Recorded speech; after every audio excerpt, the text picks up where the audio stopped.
Hello everyone, welcome to the study with Mayank. मैं हूं आपका मयंक। हम लोगों की यहां पर क्लास 11th एनसीईआरटी ज्योग्राफी की किताब भारत भौतिक पर्यावरण चल रही है। आज आपका इसी क्रम में अध्याय 6वां है। यहां पर हम लोग मृदा के बारे में पढ़ेंगे। तो चलिए स्टार्ट करते हैं आज का वीडियो। देखते हैं हमें क्या क्या डिस्कस करना है। यहाँ पर आज के अध्याय में हम लोग मृदा के बारे में पढ़ने वाले हैं। देखिए, जैसा कि आप लोग जानते हैं कि मृदा जो है भूपर्पटी की सबसे महत्वपूर्ण परत है। आप लोगों ने जब पृथ्वी की लेयर्स के बारे में पढ़ा था तो हमने आपको बताया था कि हमारी पृथ्वी पर 3 लेयर्स पाई जाती हैं। पृथ्वी की जो सबसे भारी लेयर है वो भूपर्पटी कहलाती है। भूपर्पटी के अंदर आपका जो है मेंटल वाला पार्ट होता है और मेंटल के अंदर कोर होती है। तो मृदा जो है हमारी जो सबसे भारी परत है जिसको भूपर्पटी कहा जाता है, इसके ऊपर पाई जाती है। मृदा जो है एक मूल्यवान संसाधन है। जैसा कि आप लोग जानते हैं कि विभिन्न प्रकार के जो पेड़ पौधे हैं, फसलें हैं, वन इत्यादि हैं, वो सब इसी में उगते हैं। तो मृदा जो है एक मूल्यवान संसाधन है और मृदा का जो विकास है वो 1 या 2 साल में नहीं होता है, बल्कि हजारों वर्षों में इसका विकास होता है। अपक्षय और क्रमण के जो विभिन्न कारक हैं, ये जनक सामग्री पर कार्य करके मृदा की एक पतली परत का निर्माण करते हैं। अपक्षय के बारे में हम लोग पढ़ चुके हैं, यानी मौसम और जलवायु की वजह से जो आपकी चट्टानें होती हैं वो टूट फूट जाती हैं। जैसे मौसम और जलवायु में परिवर्तन की वजह से, जैसे कभी वर्षा हो गई, कभी तापमान में परिवर्तन हुआ, इसकी वजह से क्या होता है, जो चट्टानें होती हैं वो टूट जाती हैं और बाद में क्या होता है, उन चट्टानों के जो अवसाद होते हैं वो कहीं ना कहीं निक्षेपित होते हैं। एक क्रमण के तहत उनका निक्षेपण होता है। तो ऐसे करके एक मृदा की एक पतली जो लेयर है वो तैयार होती है। मृदा जो है सेल, मलबा और जैव सामग्री का सम्मिश्रण होती है जो पृथ्वी की सतह पर विकसित होते हैं। देखिए, जैव सामग्री में जो हमारे जीवों के अवशेष हैं या फिर जो पेड़ पौधों के जो अवशेष होते हैं वो सब आ जाते हैं। तो मृदा में क्या है, सेल यानी चट्टानें, मलबा वगैरह होता है, चट्टानों का जो मलबा है, और जैव सामग्री, इन सब का मिश्रण होती है और तब ये जो है विकसित होती है। मृदा के निर्माण को जो प्रभावित करने वाले कारक हैं उनमें एक तो उच्चावच है। जैसा कि आप लोग जानते हैं, उच्चावच का मतलब क्या है, कहीं कहीं पर आप लोग देखते हैं कहीं पठार है, कहीं पर्वत है, कहीं पर समतल मैदान है, तो उच्चावच है। इसके अलावा जनक सामग्री है। जनक सामग्री का मतलब किस प्रकार की चट्टानों से मिट्टी बनी है, तो जनक सामग्री। जलवायु है, वनस्पति है और अन्य जीव रूप और समय, यानी वहां पर रहने वाले जो जीव जंतु हैं, और टाइम ड्यूरेशन, इन सब का प्रभाव जो है मृदा पे पड़ता है। इन सब के अलावा जो हमारी मानवीय क्रियाएं हैं ये भी पर्याप्त सीमा में इसे प्रभावित करती हैं। मानवीय क्रियाओं से अभिप्राय यह है कि आपने देखा होगा कि जिन क्षेत्रों में बहुत ज्यादा पशुचारण होता है, बहुत ज्यादा मानवीय गतिविधियां होती हैं, वहां की जो मृदा है, मृदा की जो तत्व हैं वो नष्ट हो जाते हैं। तो मृदा जो है बंजर टाइप की हो जाती है या फिर बेकार हो जाती है। तो हमारी जो मानवीय क्रियाएं, जैसे अतिरिक्त पशुचारण करना या फिर विभिन्न प्रकार की औद्योगिक गतिविधियां संपन्न करना, इसकी वजह से मृदा का क्या होता है, अवनमन होता है। मृदा जो है बेकार हो जाती है, मृदा जो है उपजाऊ नहीं रहती है। मृदा के घटकों की बात करें तो इसमें खनिज कण, ह्यूमस, जल और वायु होते हैं। यहाँ पे इनका संगठन बताया गया है कि इनका कितना कितना अनुपात होता है। देखिए, मृदा में ह्यूमस या फिर कार्बनिक पदार्थ का जो प्रतिशत है वो लगभग 5 से लेकर 10% तक होता है। खनिज पदार्थ जो है इसमें लगभग 40 से लेकर 45% के बीच में होता है। मृदा में जो जल है लगभग 25% होता है। मृदा में वायु जो है लगभग 25% होती है। यहाँ पर ध्यान देने वाली बात यह है कि यहाँ पर एक जनरली यहाँ पर एक रेशियो बताया गया है। हालांकि इनमें से जो विभिन्न जो घटक हैं इनकी मात्रा कम या ज्यादा हो सकती है, ये डिपेंड करता है मिट्टी के प्रकार पर। यानी यहाँ पर वही बताया गया कि इनमें से प्रत्येक की जो वास्तविक मात्रा है ये मिट्टी के प्रकार पर निर्भर करती है। तो मिट्टी के प्रकार के अकॉर्डिंग इनकी जो मात्रा है कम या ज्यादा हो सकती है। आगे यहाँ पर मृदा परिच्छेद का यानी कि सॉइल प्रोफाइल के बारे में बात की गई है। देखिए, जब हम मृदा में लंबवत रूप से खुदाई करते हैं तो विभिन्न स्तरों पर हम मिट्टी की विभिन्न लेयर्स को देखते हैं। जैसा कि आपने देखा भी होगा, जब आप मिट्टी में खुदाई करते हैं तो सबसे ऊपरी स्तर पर जो मिट्टी होती है वो अलग प्रकार की होती है।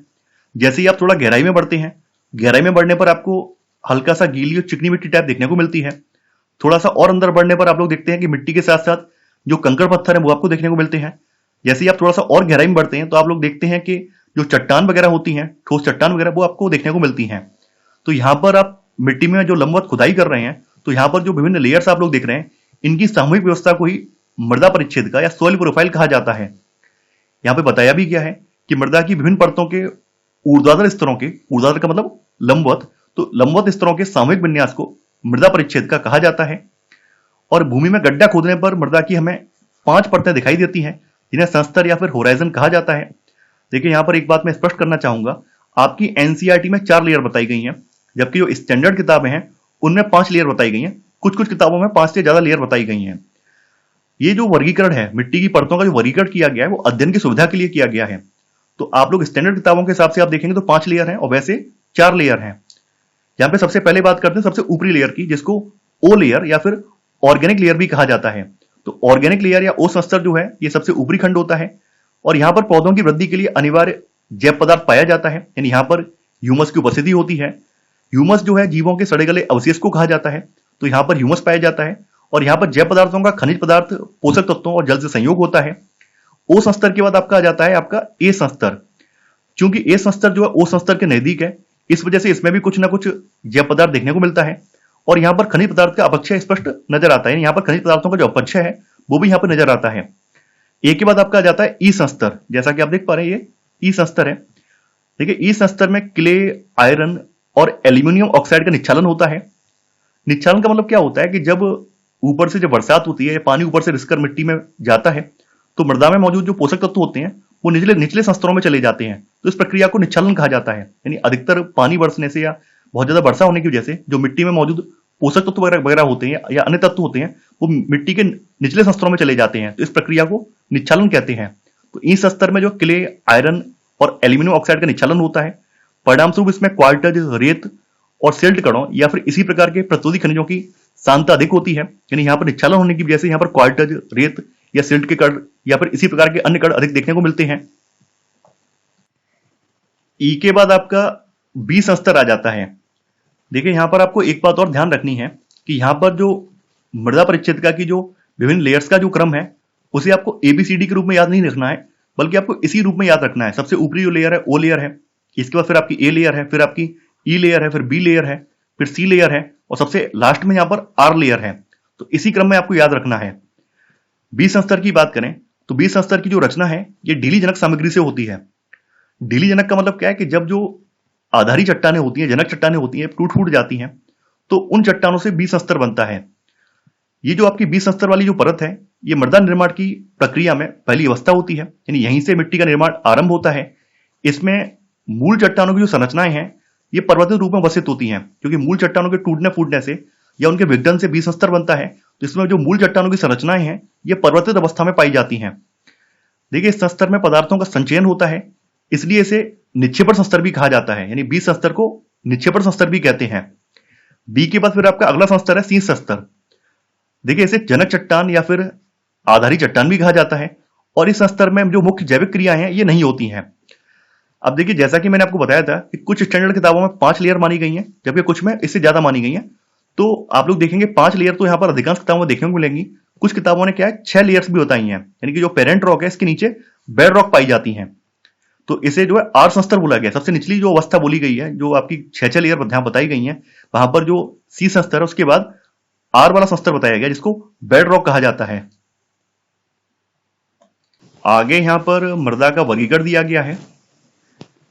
अगर हम भारत की बात करें तो भारत में विभिन्न प्रकार की मिट्टी पाई जाती है और विभिन्न प्रकार की मिट्टी के पाए जाने का जो सबसे बड़ा कारण है वो यहाँ का उच्चावच है। यानी यहाँ पर हम लोग देखते हैं कहीं कहीं पर पहाड़ है, कहीं पर्वत है, कहीं पर पठार है, कहीं पर समतल मैदान है, कहीं पर आप डेल्टा देखते हैं। जो उच्चावच है, उच्चावच ने भी मिट्टी के विकास में योगदान दिया है। इसके अलावा इस उच्चावच से बनने वाली जो भूआकृतियां हैं, और आप लोग देखते हैं कि भारत की जो जलवायु है, अगर हम भारत की जलवायु की बात करें तो जैसा कि आप लोग जानते हैं कि भारत की जो जलवायु है ये उष्णकटिबंधीय मानसूनी जलवायु है। उष्णकटिबंधीय मानसूनी जलवायु होने के बावजूद भी हमारे देश में प्रादेशिक स्तर पर जलवायु में भिन्नता पाई जाती है और जलवायु की भिन्नता की वजह से हमारे यहाँ पर जो वनस्पतियां उगती हैं उनमें भी भिन्नता देखने को मिलती है। तो इन सभी ने भारत की मिट्टियों की विभिन्नता में अपना योगदान दिया है, मिट्टियों के विकास में अपना योगदान दिया है। प्राचीन काल की बात करें तो प्राचीन काल में मिट्टी को 2 मुख्य वर्गों में डिवाइड किया गया था। इसमें एक तो उर्वर मिट्टी थी, उर्वर का मतलब जो उपजाऊ मिट्टी थी, और दूसरी ऊसर मिट्टी थी जो कि अनुर्वर या फिर अनुपजाऊ मिट्टी थी। 16वीं शताब्दी में आते आते जो मृदा का वर्गीकरण है उनकी सहज विशेषताओं और बाह्य लक्षणों के आधार पर होने लगा था, जैसे कि गठन, रंग, भूमि का ढाल और मिट्टी में नमी की मात्रा के आधार पर वर्गीकरण होना स्टार्ट हो गया था। जैसे गठन के आधार पर बात करें तो गठन के आधार पर मिट्टियों के जो मुख्य प्रकार हैं उनमें बलुई मृदा, मृदेमय, पांचू और दोमट मिट्टी इसमें शामिल है। रंग के आधार पर ये लाल, पीली, काली इत्यादि मिट्टियां होती हैं। अब यहां पर बात की गई है आजादी के बाद। देखिए आजादी मिलने के बाद 1947 में आजादी मिलने के बाद सन 1956 में सेंट्रल गवर्नमेंट ने भारत का मृदा सर्वेक्षण विभाग स्थापित किया और इस मृदा सर्वेक्षण विभाग ने दामोदर वैली कॉर्पोरेशन जो योजनाएं हैं या फिर अन्य जो परियोजनाएं हैं वहां पर मिट्टियों का व्यापक अध्ययन स्टार्ट किया। इसके बाद आप लोग देखेंगे कि जो भारतीय कृषि अनुसंधान परिषद है इसके तत्वाधान में राष्ट्रीय मृदा सर्वेक्षण ब्यूरो और भूमि उपयोग आयोजन एवं संस्थान ने भारतीय मृदाओं को उनकी प्रकृति और उनके गुणों के आधार पर वर्गीकृत किया है। देखिए आईसीएआर का जो वर्गीकरण है ये वर्गीकरण संयुक्त राज्य अमेरिका के कृषि विभाग की मृदा वर्गीकरण पद्धति पर आधारित है। यानी कहने का मतलब ये है कि हमारे यहाँ पर जो भारतीय कृषि अनुसंधान परिषद ने राष्ट्रीय मृदा सर्वेक्षण ब्यूरो और भूमि उपयोग आयोजन और संस्थान के सहयोग से जो भारतीय मिट्टियों का जो वर्गीकरण किया है वो वर्गीकरण जो है यूएसए के कृषि विभाग के वर्गीकरण पर आधारित है। और जैसा कि आप लोग यहाँ पर टेबल पर देख पा रहे हैं कि भारत में कौन कौन सी मिट्टी ज्यादा पाई जाती है उसके बारे में यहाँ टेबल दी गई है। सबसे ज्यादा भारत में मिट्टी पाई जाती इंसेप्टिसॉल्स। इंसेप्टिसॉल्स मिट्टी जो है हमारे देश के 39.74% भाग पर पाई जाती है। इसके बाद फिर सेकंड नंबर पर आपकी आती है एंटीसॉल्स। एंटीसॉल्स जो है हमारे देश के लगभग 28.08% भाग पर पाई जाती है। तीसरे नंबर पर हमारे यहाँ आती है एल्फीसॉल्स, ये हमारे देश के 13.55% भाग पर पाई जाती है। इसके बाद फिर आपकी वर्टिसॉल्स आती है, फिर एरिडीसॉल्स आती है, फिर अल्टीसॉल्स आती है, फिर मॉलिसॉल्स आती है और 8वें नंबर पर अन्य आती हैं। देखिए ये जो वर्गीकरण है जैसा कि हमने स्पष्ट कर दिया है ये यूएसए के कृषि विभाग पर आधारित है। तो यूएसए के कृषि विभाग में मिट्टियों को इसी नाम से जाना जाता है, तो वही वर्गीकरण यहाँ पर दिया गया है।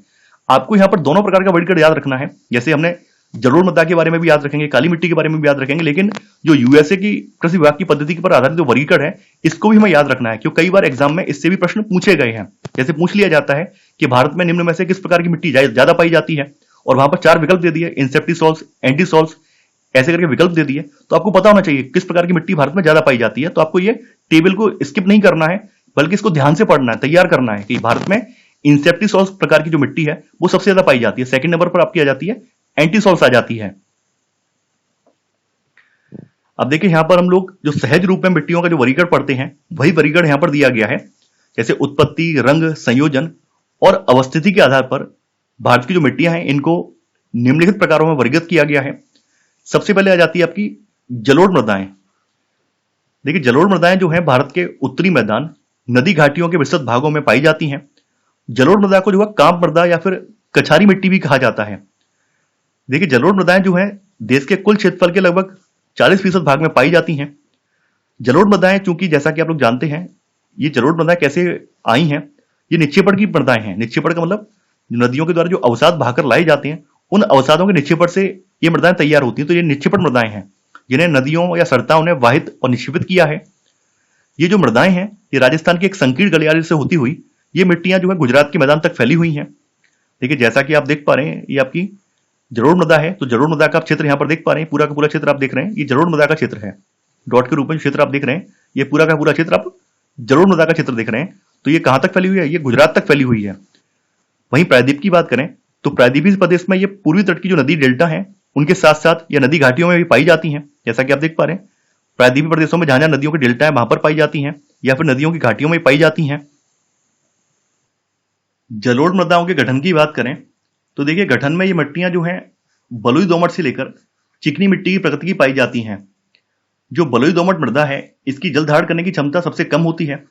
इसका रीजन ये है कि इसमें भारी मात्रा में रबे होते हैं, यानी यहाँ पर इसमें बालू की मात्रा ज्यादा होती है और बालू के कणों का आकार अधिक होने की वजह से इसकी जल धारण करने की जो क्षमता होती है वो सबसे कम होती है। जबकि जो चिकनी जलोढ़ मिट्टी है इसके कणों का आकार बहुत महीन और बारीक होता है, इस वजह से इसकी जल धारण करने की जो क्षमता होती है वो सबसे अधिक होती है। यहाँ पर एक बात और बताई गई है जो कि काफी ज्यादा महत्वपूर्ण है और कई परीक्षाओं में पूछी भी गई है कि जलोढ़ मिट्टी में किस तत्व की प्रधानता होती है, किस तत्व की कमी पाई जाती है। देखिए इसमें पोटास की मात्रा अधिक होती है जबकि इसमें फास्फोरस की मात्रा कम पाई जाती है। काफी ज्यादा इंपॉर्टेंट है, कई बार ये पूछा भी गया है। गंगा के ऊपरी और मध्यवर्ती मैदान में खादर और बांगर नाम की 2 भिन्न मिट्टियां विकसित हुई हैं जो कि जलोढ़ मिट्टी के ही उप प्रकार हैं। खादर के बारे में आप लोग पढ़ चुके हैं कि देखिए खादर जो है प्रतिवर्ष बाढ़ों के द्वारा निक्षेपित होने वाली नई जलोढ़ मिट्टी है जो कि काफी ज्यादा उपजाऊ होती है। जबकि बांगर जो है ये पुरानी जलोढ़ मिट्टी है जिसका जमाव जो है बाढ़ग्रस्त मैदानों से दूर होता है। खादर और बांगर दोनों ही मिट्टियों में कैल्शियमी संग्रंथन अर्थात कंकड़ पाए जाते हैं। निम्न और मध्य गंगा के मैदान और ब्रह्मपुत्र की घाटी में ये मिट्टियां जो हैं ये अधिक दोमटी और मृणमय प्रकार की होती हैं। पश्चिम की से पूर्व की ओर बढ़ने पर इनमें जो बालू की मात्रा है ये घटती जाती है। जैसे जैसे आप पश्चिम से पूर्व की तरफ बढ़ते जाएंगे, असम रीजन की तरफ बढ़ते जाएंगे, इसमें बालू की जो मात्रा है कम होती जाती है। जलोढ़ मिट्टियों का जो रंग है ये हल्के धूसर से लेकर राख धूसर तक होता है, और इनका जो रंग है ये निक्षेपण की गहराई पर, जलोढ़ के गठन पर और निर्माण में लगने वाली समयावधि पर निर्भर करता है। देखिए, जलोढ़ मृदाएं उपजाऊ प्रकृति की होती हैं, इस वजह से इनमें गहन कृषि की जाती है। सेकंड नंबर पर आपकी आ जाती हैं लाल और पीली मृदाएं। देखिए, लाल और पीली मृदाएं जो है ये भारत की जलोढ़ मृदा के बाद दूसरी प्रमुख मृदा है, और इसका विकास जो है दक्कन पठार के पूर्वी हिस्से में, दक्षिणी भाग में और कम वर्षा वाले उन क्षेत्रों में हुआ है जहां पर रवेदार आग्नेय चट्टानें पाई जाती हैं, अर्थात ग्रेनाइट और नीस की चट्टानें पाई जाती हैं, उन रीजन में इसका विकास हुआ है। इसके अतिरिक्त इसका विकास जो पश्चिमी घाट के गिरिपथ क्षेत्रों में, ओडिशा और छत्तीसगढ़ के कुछ भागों में और मध्य गंगा के मैदान के जो दक्षिणी भाग हैं वहां पर भी ये मिट्टी पाई जाती है। जैसा कि आप देख पा रहे हैं ये रेड एंड येलो सॉइल है, तो पश्चिमी घाट के जो गिरिपाद है वहां पर, यहाँ पर आपका जो दक्कन पठार का दक्षिणी हिस्सा है उसमें आप देख पा रहे हैं, इसके अलावा इसके पूर्वी हिस्से में आप देख पा रहे हैं, और गंगा के मैदान का जो दक्षिणी हिस्सा है, ये वाला जो हिस्सा देख रहे हैं, यहाँ पर इसका विकास आप लोग देख सकते हैं। देखिए, इस मृदा का जो लाल रंग है ये रवेदार और कायांतित चट्टानों में लोहे के व्यापक विसरण की वजह से होता है, यानी मूलतः फेरिक ऑक्साइड की वजह से इसका रंग लाल होता है। और जब ये इन मिट्टियों में जल भर जाता है, जल योजित हो जाता है, तो जल योजित होने की वजह से मिट्टियां ये पीली दिखाई देती हैं। महीन कणों वाली जो लाल और पीली मिट्टियां जो होती हैं वो उर्वर प्रकृति की होती हैं, यानी जो महीन कणों वाली लाल और पीली मिट्टियां हैं वो उर्वर होती हैं। वहीं इसके विपरीत जो मोटे कणों वाली जो उच्च भूमि की मिट्टियां हैं वो अनुर्वर होती हैं, यानी जो मोटे कणों वाली लाल या पीली मिट्टी होती है वो अनुर्वर होती है। देखिए, इनमें सामान्यतः नाइट्रोजन, फास्फोरस और ह्यूमस की कमी होती है, और यह स्वभाव से जो है अम्लीय प्रकृति की होती है। लाल मिट्टी जो है ऊंची भूमियों पर, लाल मिट्टी की जो ऊंची भूमियां हैं इन पर बाजरा, मूंगफली और आलू की खेती के लिए उपयोगी होती है, जबकि इनकी जो निम्न भूमियां हैं उसमें चावल, रागी, तंबाकू और सब्जियों आदि की खेती की जाती है। तीसरे प्रकार की मृदा है आपकी काली मृदा। देखिए, काली मृदा जो है भारत की तीसरी प्रमुख मृदा है, और ये काली मृदाएं जो है दक्कन के पठार के अधिकतर भाग पर पाई जाती हैं। इसमें महाराष्ट्र के कुछ भाग शामिल हैं, गुजरात, आंध्र प्रदेश, तमिलनाडु के कुछ भाग शामिल हैं। देखिए, जैसा कि आप देख पा रहे हैं, ये आपकी ब्लैक सॉइल है, तो ये आप देख पा रहे हैं दक्कन पठार है। इसमें गुजरात के कुछ भाग शामिल हैं, इसके अलावा तमिलनाडु के भी कुछ रीजन में यहाँ पे पाई जाती है, जैसा कि आप देख पा रहे हैं। और यहाँ पर जो गोदावरी और कृष्णा नदियों के जो ऊपरी भाग हैं, जैसा कि आप देख पा रहे हैं, गोदावरी कृष्णा के जो ऊपरी भाग हैं वहां पर भी काली मिट्टी पाई जाती है, और उत्तर पश्चिमी भाग में भी गहरी काली मिट्टी पाई जाती है। देखिए, इस मिट्टी का जो निर्माण है ये दरारी उद्भेदन से निकले लावा पदार्थों के विखंडन से हुआ है। ये लावा पदार्थ से बेसाल चट्टानों का निर्माण होता है, तो बेसाल चट्टानों के विखंडन से इसका निर्माण हुआ है।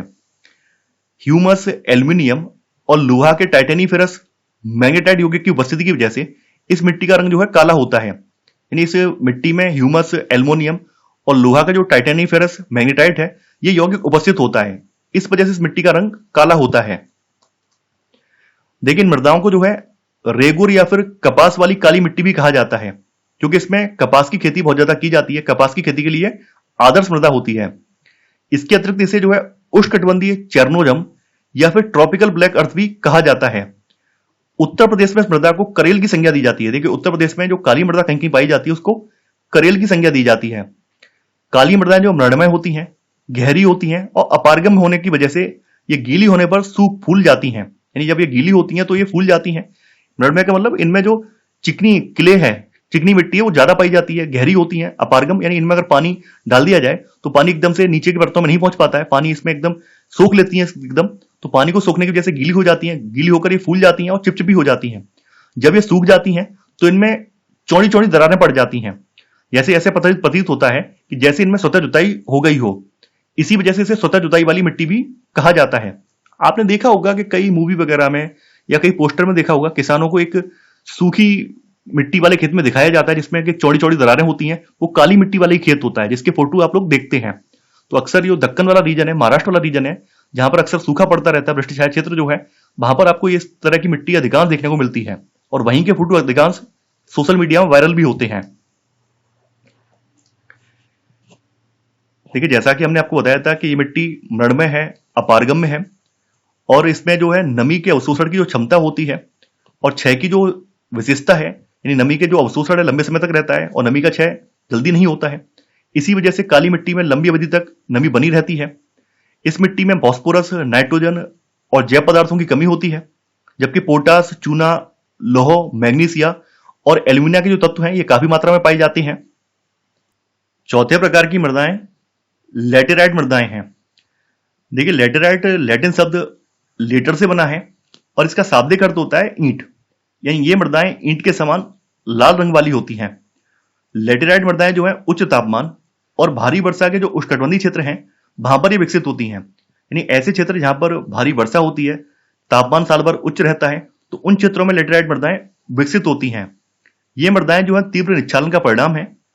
देखिए जैसा कि आप लोग जानते हैं कि भारी वर्षा की वजह से क्या होता है, जो मृदा के ऊपरी स्तर के जो पोषक तत्व होते हैं वो निचले स्तरों में चले जाते हैं, तो इस प्रक्रिया को निच्छालन कहा जाता है। तो लैटेराइट मृदाओं में यही होता है कि यहाँ पर जब भारी वर्षा होती है तो ऊपरी स्तरों के जो पोषक तत्व हैं वो निचले स्तरों में चले जाते हैं, तो वर्षा के साथ यहाँ पर चूना और सिलिका तो निच्छालित हो जाते हैं और लोहे के ऑक्साइड और एल्यूमिनियम के जो यौगिक हैं वो ऊपरी परत में शेष रह जाते हैं। उच्च तापमानों में आसानी से पनपने वाले जो जीवाणु हैं ये ह्यूमस की मात्रा को तेजी से नष्ट कर देते हैं और इसकी वजह से इसमें जैव पदार्थ, नाइट्रोजन, फॉस्फेट और कैल्शियम की कमी होती है। वहीं इसमें लौह ऑक्साइड और पोटास की अधिकता पाई जाती है। जैसा कि आप लोग जानते हैं कि इसमें जैव पदार्थ, नाइट्रोजन की कमी है, तो लैटेराइट मृदाएं जो है कृषि के लिए पर्याप्त उपजाऊ नहीं होती हैं। इन्हें उपजाऊ बनाने के लिए इसमें खाद और उर्वरक जो है भारी मात्रा में डालना पड़ता है। हालांकि कुछ ऐसे क्षेत्र हैं जिन क्षेत्रों में इनमें खेती भी की जाती है, लेकिन खेती तभी की जा सकती है जब इसमें उर्वरक और खाद डाली जाए। तो तमिलनाडु, आंध्र प्रदेश और केरल में काजू जैसे जो वृक्ष हैं इनकी खेती जो है इसी लाल मिट्टी में की जाती है, लाल लैटेराइट मिट्टी में की जाती है। देखिए यह मिट्टी जो है सूखने के बाद बहुत ज्यादा कड़ी और पथरीली हो जाती है, इसलिए लैटेराइट मृदाओं का जो प्रयोग है ये मकान बनाने के लिए, ईंट बनाने में इसका प्रयोग किया जाता है।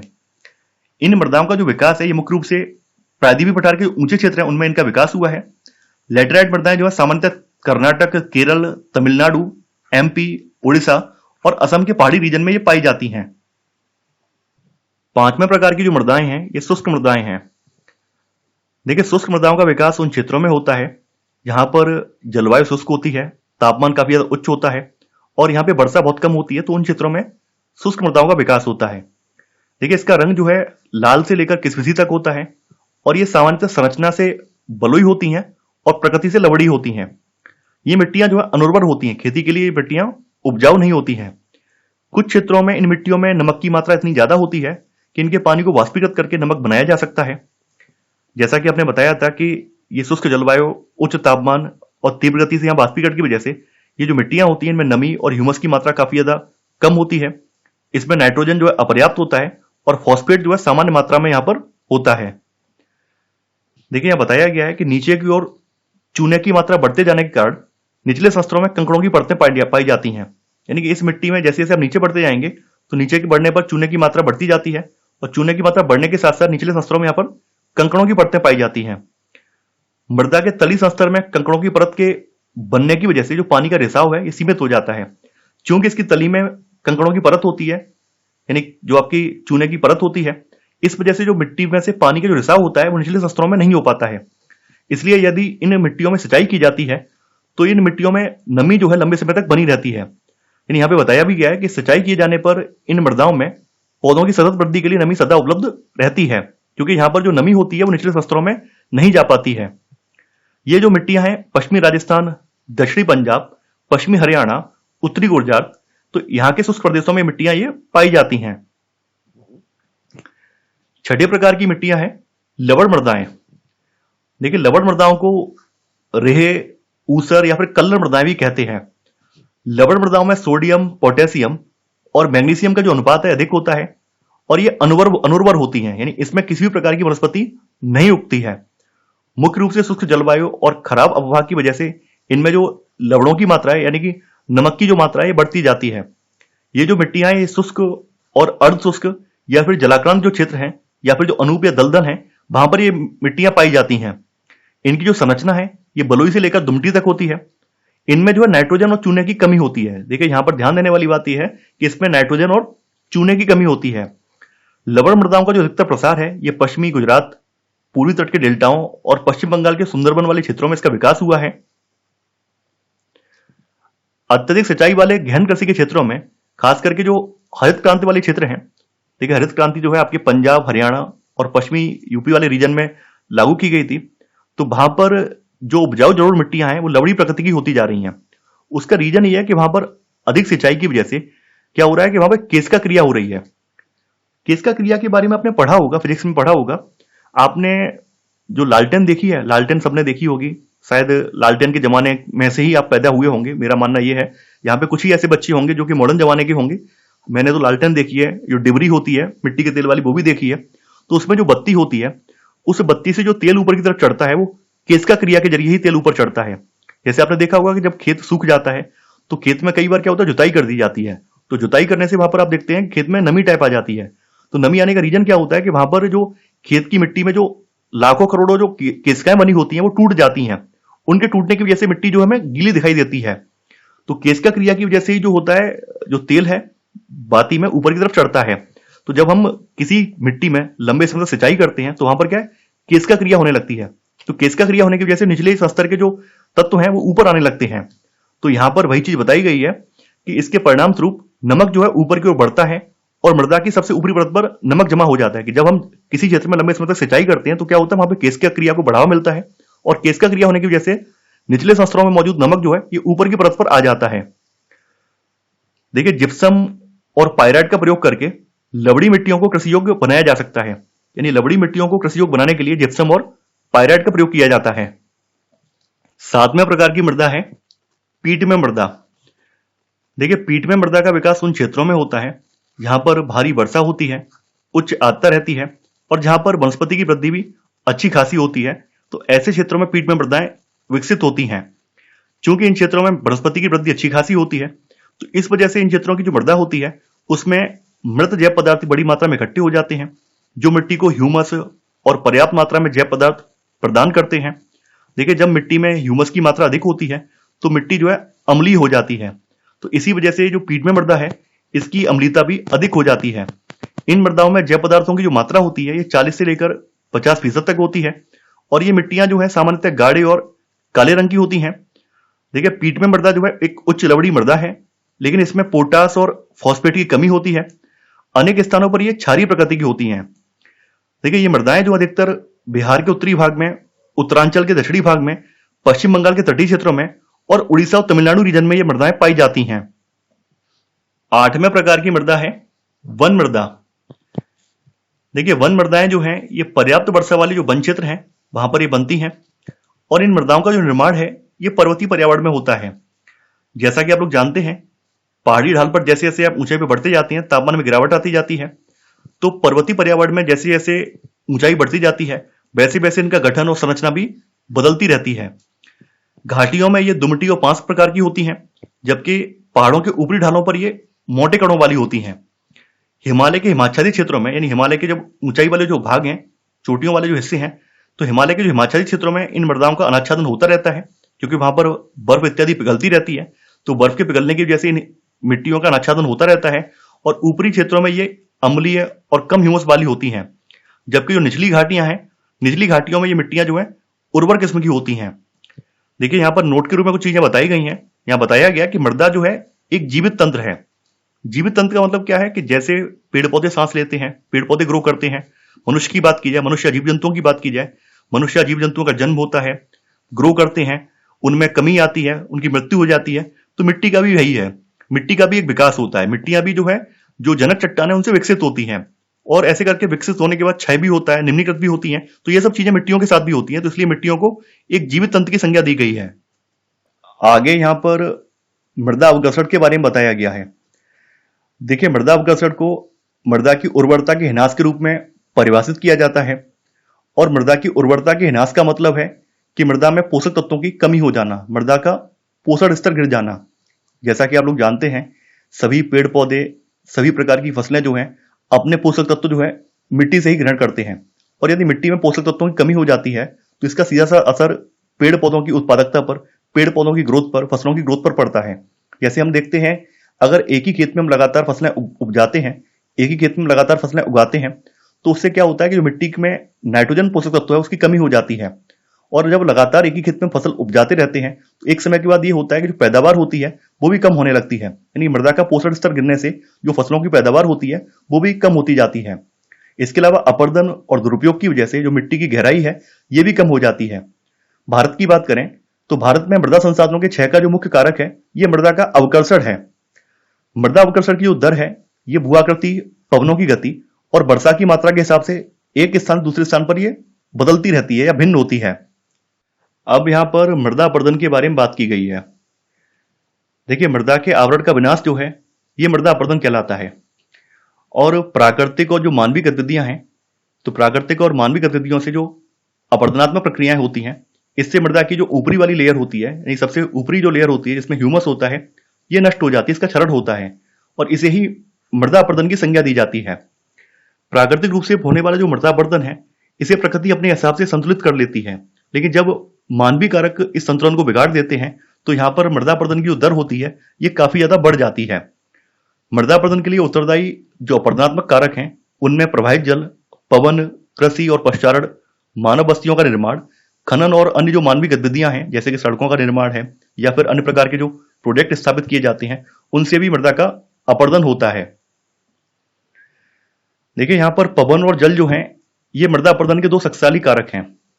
पवन का जो कार्य है, ये शुष्क और अर्धशुष्क प्रदेशों में होता है, यानी पवन के द्वारा जो अपरदन का अधिकतर कार्य होता है, वो शुष्क और अर्धशुष्क प्रदेशों में खास करके होता है। खास करके जैसे रेगिस्तानी इलाके हैं, वहां पर अपरदन बहुत तीव्र गति से होता है। वहीं वर्षा की बात करें तो भारी वर्षा और खड़ी ढालों वाले जो प्रदेशों में अपरदन जो भी होता है, वो बहते जल के द्वारा होता है। जल अपरदन जो है, ये दो रूपों में होता है। इसमें एक तो है परत अपरदन, इसको सीट इरोजन कहते हैं। परत अपरदन का मतलब यह है कि जब वर्षा का पानी बरसता है, तो उससे एक विस्तृत क्षेत्र में जो मिट्टी की परत होती है, वो बह जाती है। इसे परत अपरदन के रूप में जाना जाता है। तो यहां पर वही चीज बताई गई है कि यह समतल भूमियों पर मूसलाधार वर्षा के बाद होता है और इसमें मृदा का हटना आसानी से दिखाई भी नहीं देता है, किंतु यह अधिक हानिकारक है क्योंकि इससे मिट्टी की जो सूक्ष्म और अधिक उर्वर ऊपरी परत होती है, वो हट जाती है। जैसा कि आप इमेज में देख पा रहे हैं, इससे जो ऊपर की लेयर होती है, जो कि उपजाऊ सूक्ष्म उर्वर लेयर होती है, वो हट जाती है। सेकंड है अवनालिका अपरदन। देखिए, अवनालिका अपरदन जो है, ये तीव्र ढालों पर होता है। यहां पर ध्यान देने वाली बात यह है, इसके बारे में लिखा भी है, ये तीव्र ढालों पर होता है। जब तीव्र ढालों से पानी नीचे उतरता है, तो वर्षा का पानी नीचे उतरते समय क्या होता है, यहां पर छोटी छोटी नालिकाएं बना लेता है और ये नालिकाएं जो कुछ समय के बाद काफी ज्यादा गहरी हो जाती हैं, तो ऐसे करके ये अवनालिका अपरदन होता है। तो वर्षा से गहरी हुई अवनालिकाएं कृषि भूमियों को छोटे छोटे टुकड़ों में खंडित कर देती हैं, जिससे ये भूमियां जो होती हैं, कृषि के लिए अनुपयुक्त हो जाती हैं। और जिस प्रदेश में अवनालिकाएं या फिर बीहड़ अधिक संख्या में होते हैं, उसे उत्खाद भूमि स्थलाकृति कहा जाता है। जैसा कि आपने पढ़ा भी होगा, चंबल नदी की द्रोणी के जो बीहड़ हैं, वो अपनी उत्खाद भूमि स्थलाकृति के लिए काफी ज्यादा फेमस हैं। इसके अलावा ये तमिलनाडु और पश्चिम बंगाल में भी पाए जाते हैं। देश की लगभग 8000 हेक्टेयर भूमि जो है प्रतिवर्ष बीहड़ में परिवर्तित हो जाती है। यहां पर एक आंकड़ा दिया गया है कि देश की लगभग 8000 हेक्टेयर जो भूमि है, ये प्रतिवर्ष बीहड़ में यानी कि उत्खाद भूमि में परिवर्तित हो जाती है। अब देखिए, मृदा अपरदन के कई अन्य दुष्प्रभाव भी हैं, कई अन्य दुष्परिणाम भी हैं। जब मृदा अपरदन होता है, तो मृदा अपरदन से क्या होता है, जो मिट्टी का अवसाद है, वो नदियों में चला जाता है, तो नदियां इसको प्रवाहित करती हैं। नदियों की जब वेग मंद होता है, तो ये अवसाद जो है नदियों की तली में बैठने लगता है। तो नदियों की तली में जब अवसाद जमा होने लगता है, उससे क्या होता है, नदी का जो जल ग्रहण करने की क्षमता है, नदी की जो जलभार ग्रहण करने की क्षमता है, वो कम हो जाती है। ऐसे में जब भी नदी में पानी की मात्रा बढ़ती है, तो नदी क्या होती है, ओवरफ्लो हो जाती है और ओवरफ्लो होने से आसपास के क्षेत्रों में बाढ़ आ जाती है और ऐसे करके जो कृषि भूमि होती है, उसको क्षति पहुंचती है। इसके अलावा वनोन्मूलन की बात करें तो वनोन्मूलन जो है, ये भी मृदा अपरदन के प्रमुख कारणों में से एक है और इसका प्रभाव जो है खास करके जो देश के पहाड़ी इलाके हैं, उनमें अधिक पड़ता है। देखिए, भारत के जो सिंचित क्षेत्र हैं, तो सिंचित क्षेत्रों में कृषियों की भूमिका काफी बड़ा हिस्सा जो है, ये अति सिंचाई के प्रभाव से लवड़ी होता है। अति सिंचाई का मतलब, अगर हम ज्यादा सिंचाई करते हैं तो उससे क्या होता है, जो केस्का क्रिया है, केस्का क्रिया होती है और केस्का क्रिया होने से जो जमीन के सतह के नीचे का जो नमक होता है, वो सतह पर आ जाता है, जिससे जमीन जो होती है, वो लवड़ी हो जाती है। इसके अलावा जो रासायनिक उर्वरक हैं, खाद वगैरह हैं, ये भी मृदा को हानि पहुंचाते हैं। जब तक मृदा को पर्याप्त ह्यूमस नहीं मिलता, रसायन जो है इसे कठोर बना देते हैं। यानी अगर मृदा में ह्यूमस की मात्रा कम है और लगातार हम रसायनों का प्रयोग कर रहे हैं, तो मिट्टी क्या होती है, कठोर बन जाती है और दीर्घकाल में इसकी जो उर्वरता है, प्रोडक्टिविटी है, वो घट जाती है। खास करके ये समस्या जो आपके हरित क्रांति वाले क्षेत्र हैं, पंजाब, हरियाणा, पश्चिमी यूपी, यहां पर ये समस्या अधिक है। अब देखिए, यहां पर मृदा संरक्षण की बात की गई है कि मृदा का संरक्षण हम लोग कैसे कर सकते हैं। देखिए, यहां पर एक बात ध्यान देने वाली बात यह है, मृदा अपरदन के लिए या मृदा के अवकर्षण के लिए सबसे बड़ा जो उत्तरदायी कारक है, वो है मानवीय गतिविधियां। तो जरूरी यह है, अगर मानव जागरूक हो जाए तो ये मृदा का संरक्षण किया भी जा सकता है। तो यहाँ पर वही चीज बोली गई है कि यदि मृदा अपरदन और मृदा क्षय मानव के द्वारा किया जाता है तो मानवों के द्वारा इसे रोका भी जा सकता है। मृदा संरक्षण एक वास्तव में विधि है जिसमें मिट्टी की जो उर्वरता है ये बनाए रखी जाती है और मिट्टी के अपरदन और क्षय को रोका जाता है और मिट्टी की जो निम्नलिखित दशाएं हैं इनको सुधारा जाता है। यहाँ पर कुछ उपाय बताए गए हैं। जैसे बताया गया है कि 15 से लेकर 25% जो ढाल प्रवणता है, स्लोप वाले जो भूमि है, इसका उपयोग कृषि के लिए नहीं होना चाहिए, क्योंकि अगर यहाँ पर ऊपर से पानी गिरेगा तो क्या होगा, यहाँ पर अवनालिका टाइप बन जाएंगी। अगर ऐसी भूमि पर हमें खेती करना जरूरी भी है तो यहाँ पर ध्यान देना है, इस तरह की जो भूमि है, स्लोप वाली जो भूमि है, वहां पर हम क्या करें, सीढ़ीदार खेत बनाने। इस तरह से सीढ़ीदार खेत बनाना है। सीढ़ीदार खेत बनाने से क्या होगा, पानी रुक जाएगा और ऊपर से मृदा का अपरदन भी नहीं होगा। इसके अलावा अति चराई और स्थानांतरित कृषि के जो दुष्परिणाम है उससे लोगों को या ग्रामवासियों को अवगत कराएं कि इसका दीर्घकाल में क्या दुष्परिणाम होगा, जिससे कि लोग इन चीजों को अवॉइड करें। यहां पर मृदा संरक्षण के लिए कुछ और नई विधियां भी दी गई हैं, जैसे समोच्च रेखा के अनुसार मेड़बंदी करना। समोच्च रेखाएं जानते हैं, समान ऊंचाई वाली मिलाने वाली जो रेखाएं होती हैं, समोच्च रेखा होती है, उसके अनुसार किसी क्षेत्र की मेड़बंदी कर दें। समोच्च रेखी सीढ़ीदार खेत बना दें। नियमित रूप से बानकी करें, नियमित रूप से वन वगैरह लगाएं। नियंत्रित चराई कराएं। आवरण फसलें उगाना। आवरण फसलों का मतलब यह है कि मान लीजिए एक साल में एक खेत में 3 फसलें उगा रहे हैं, 2 फसलें ऐसी हैं जो कि मिट्टी से नाइट्रोजन का बहुत ज्यादा अवशोषण कर रही हैं, तो एक फसल हमारी नाइट्रोजन की फसल होनी चाहिए जिससे कि मिट्टी में नाइट्रोजन की आपूर्ति हो सके। इसके अलावा मिश्रित खेती करना, सस्यावर्तन आदि यानी कि क्रॉप पैटर्न में चेंज लाना। तो ये कुछ तरीके हैं जिससे हम मृदा अपरदन को कम कर सकते हैं। वहीं जो अवनालिका अपरदन है, अवनालिका अपरदन तीव्र ढालों पर होता है, तो तीव्र ढालों पर हम सीढ़ीदार खेत बनाकर इसको समाप्त कर सकते हैं। बड़ी अवनालिकाओं में जल की अपरदनात्मक तीव्रता को कम करने के लिए हम जो है रोक बांधों की एक श्रृंखला बना सकते हैं। यह कार्य अवनालिकाओं को बंद करके सीढ़ीदार खेत बनाकर या फिर आवरण वनस्पति का रोपण करके किया जा सकता है, क्योंकि आप लोग जानते हैं जो पेड़ पौधों की जो जड़ें होती हैं वो मिट्टी को रोके रखती हैं, तो हम आवरण वनस्पति का उगा दें तो ऐसे भी करके हम मृदा अपरदन को रोक सकते हैं।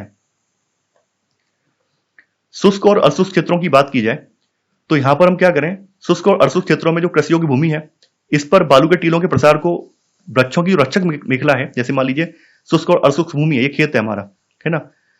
अब इस खेत को हमें कवर करना है, मृदा अपरदन से बचाना है, तो हमें क्या करना है, इसकी मेड़ पर यानी यहाँ पर साइड पर हम क्या करें, यहाँ पेड़ों की एक श्रृंखला लगा दें, यहाँ पे पेड़ लगा दें। तो पेड़ों की श्रृंखला लगाने से क्या होगा, यहाँ पर जो है जो यहाँ की मिट्टी है वो बची रहेगी।